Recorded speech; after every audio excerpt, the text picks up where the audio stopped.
Hey, so this is Danielle at 𝐸𝐤𝐤𝐤.com, and today I'm going to talk to you about gently weaning your horses or your foal off the mother. And I'm going to talk a little bit about how we went about it. So my main problem was I never really planned to have a baby. And I got this lady. This is Piper. She came to me from a kill pen via a rescue. Hi, so pretty girl. And did not realize she was pregnant. Found out she was pregnant.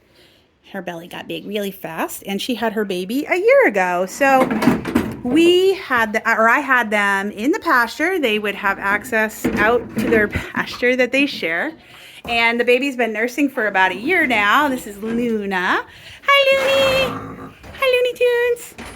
So Luna would just nurse and nurse and nurse, and Mommy would let her. And I wanted to see if they would self-wean, and they wouldn't. So what I ended up doing is, my plan is to send her away for a month or two of training, because you know I don't really have the ability to train her properly to ride, and I would like to ride her some more. But I wanted to wean her first. My vet said it wouldn't be an issue to send her or send one of them away because she's been nursing a whole year. She should dry up fine. However, I found that that was not necessarily the case. I think she would have been fine, but there would have been some risk of mastitis. So what I did to wean them is, the first thing I did is set up zones. So I use electric tape. They respect it for the most part. And it's got a nice, good zap, so they won't mess with it too much. I set up zones so they're right next to each other. They can still see each other through the stalls. And I have a second water set up over here because we have an automatic waterer over here. Now, I started this last week, and when I first checked on Piper, day 2, she started to have a lot of swelling in her udder. It was looked very sore. And hi, pretty girl. I know she wants to say hi.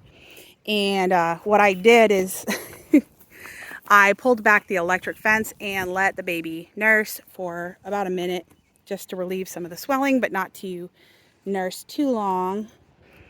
Then I went ahead and separated them again. Now, later that evening, again, this is day 2, again, she's swollen, let the baby in, nurse for a second.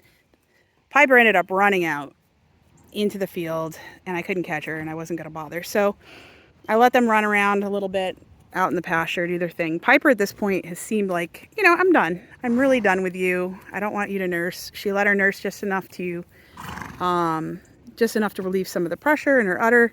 And then, I know you're a pretty girl, aren't you? You need a mask too.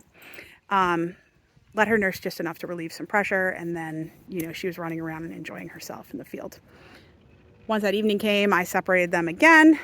And they have been separated since. And I've been keeping an eye on Piper's udder. It's a little full, but it's not looking like there's any issues. So you can see she's got some fullness, but it's definitely not as bad as it was. And this is going on 48 hours at least since she's nursed. I cut her grain, still giving her vitamins. Hi, sweetie. Still giving her some vitamins and maybe like a handful of grain with her vitamins and her pill in it, some medicine, and otherwise they seem to be doing pretty well. They haven't cried for each other at all. I feed hay, so one of them gets hay over here, another gets hay over here. They can talk to each other. They kind of graze alongside each other, so they're not really separated. We've had no crying, no screaming from baby or mom.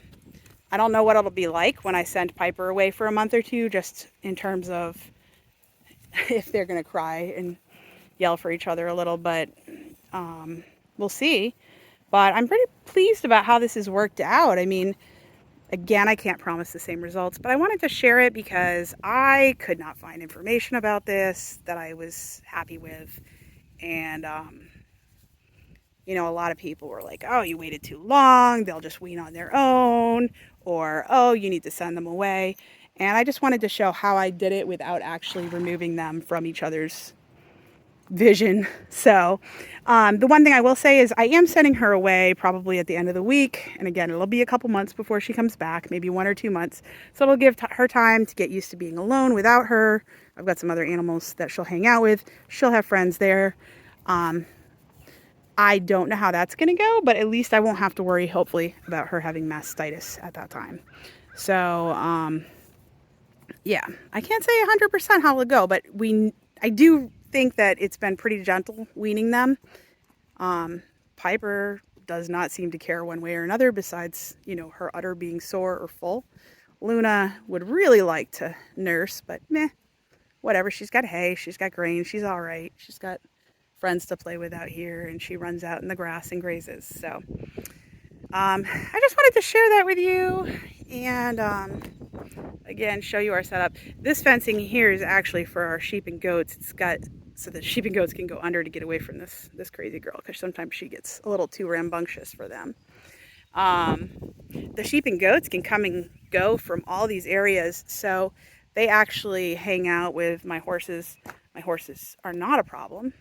I know some horses it's not safe, but my horses seem to be pretty good with the sheep and the goats. So they come in and out and they hang out with everyone, so nobody feels particularly lonely.